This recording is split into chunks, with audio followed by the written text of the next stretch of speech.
the way this works, it doesn't start until I say it starts. Ian's the timekeeper. Bit of hush, no talking through it. Any heckling just makes it longer. Hey! Hey! 18 minutes and 50 seconds. Anybody who's got half an hour, you've lost. The guide time is 10 minutes. We'll see how it goes. Who's timing? Ian's timing. The man who collected the money is timing, and he's agreed that he can't win. He's kosher. The prize is a bottle of Talisker. Putting money in. For those of you who don't know what Talisker is, it's a very fine malt whisky from the Isle of Skye, the only distillery on the Isle of Skye.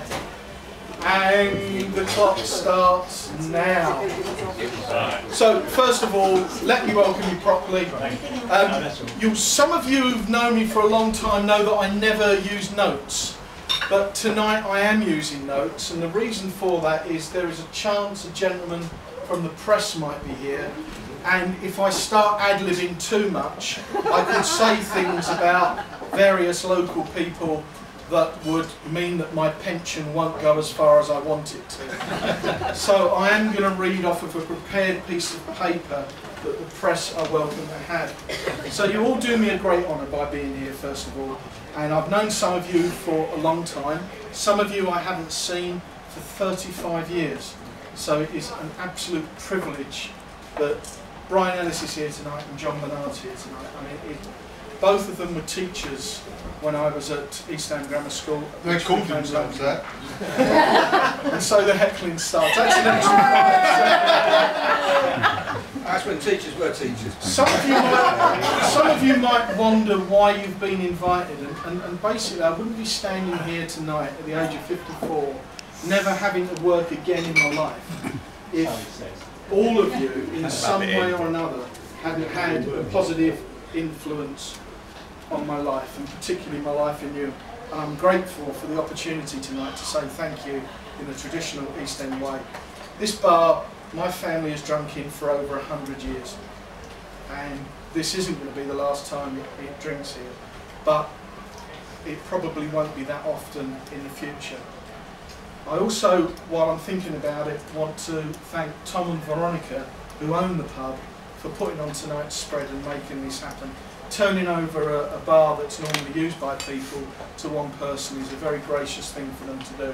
And I'd also like to thank all their staff who are very busy tonight, because they're also catering a wedding function out the back. So I'm sad at leaving Newham, and I'm sad at recently, I wrote this, I'm sad at recently leaving the NHS. I must have been very sober when I drank that.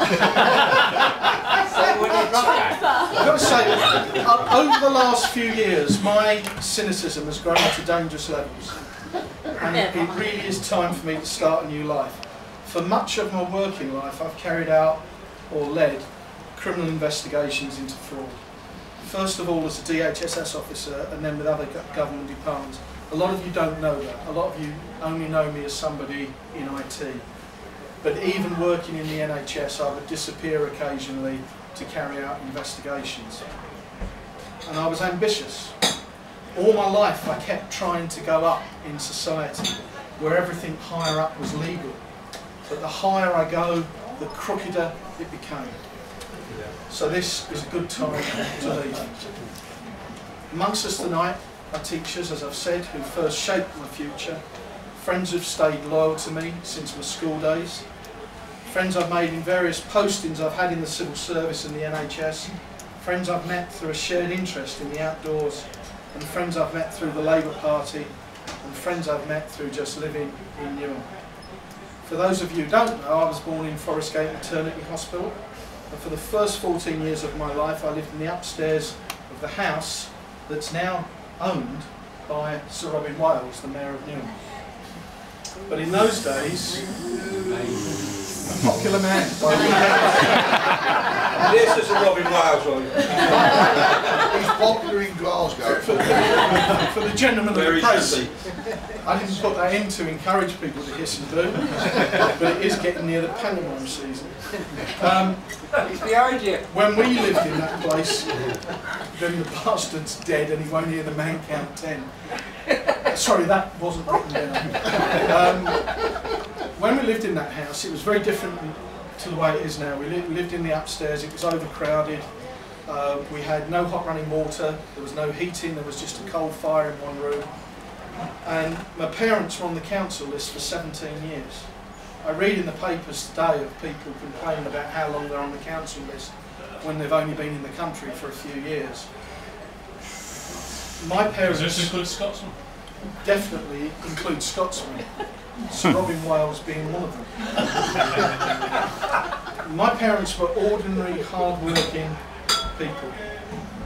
Born in this country, served in the forces during the war. My mother lied about her age in order to join up, and she ended as a corporal. My father, who is no longer with us, ended up in the glass house. We finally moved to the 20th floor of a tower block in Maryland Point called Holborn Point. It's just, the flat is just below where the Olympic Viewing Centre is, and I've actually got some photographs taken in the 70s of what is now the Olympic site. So hopefully they're going to get published in my next book, copies of which... On sale in the foyer. When I moved to East Road in 1983, a new life started for me. On the one hand, very much a local boy, into rugby, judo, politics. On the other hand, I was a civil servant, very keen to rise through the ranks quickly. Constantly living different lives. You know, 1 minute you're using an accent that friends around here understand, another minute you're using an accent that they understand at work. And little by little, as you move up through those ranks, you start to lose some of that local accent, except to the posh idiots who run the civil service. Constantly having to choose the lesser of two evils, as they say in the Navy. In this century, prejudice is defined by law, but there's huge gaps. The prejudice shown towards me, this is the bit I had to write down, you've got to be so careful what you say. The prejudice shown towards me because of my accent and where I lived was palpable.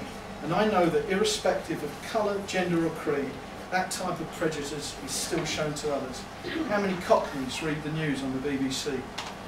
It's a matter of shame, particularly for the Labour Party, that it has failed to attack and deal with the inequalities of our society and has continued to bolster a state apparatus that favours the rich and privileged. The ratio of senior civil servants from private schools in Oxbridge has not changed since Peter Kellner wrote about it in the 1970s. The various Equality Acts seem to provide a smokescreen for the ruling classes to hide behind, and we need to penetrate that screen and get the message across that any inequality is wrong. I would suggest that's only going to happen if we improve state education and fight with vigour the education policies of the coalition that will strengthen even more the private and privileged sector. There wasn't a film quote in that last paragraph. Possibly should have been. However, Nobody's writing down the film quotes, don't worry about it. there's been two. However, I grew up with my own prejudices. Not surprising when W.W. Davis taught us about the yellow peril. David Lee made influential films, big clue here folks, in which the hero says with conviction, so long as the Arabs fight tribe against tribe, so long will they be a little people, a silly people, greedy, barbarous and cruel.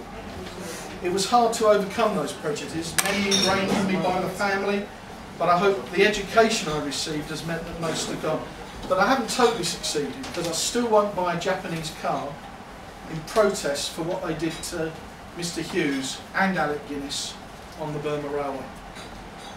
I was lucky to be taught by the late great Eric Cryer, and I wouldn't be here today without the benefit of his remarkable teaching skills, the speech coaching of David Leach and the political awareness of Joy Kelly. They all taught me to analyse and question and not to accept something just because it's written. A lesson the Wikipedia age would do well to learn. Let me give you an example of how things can be ingrained. Orson Welles, another big clue here, ad-libbed a famous line in a film which is now accepted as the truth. He said, in Italy for 30 years under the Borgias, they had warfare, terror, murder and bloodshed. but they produced Michelangelo, Leonardo da Vinci and the Renaissance. In Switzerland they had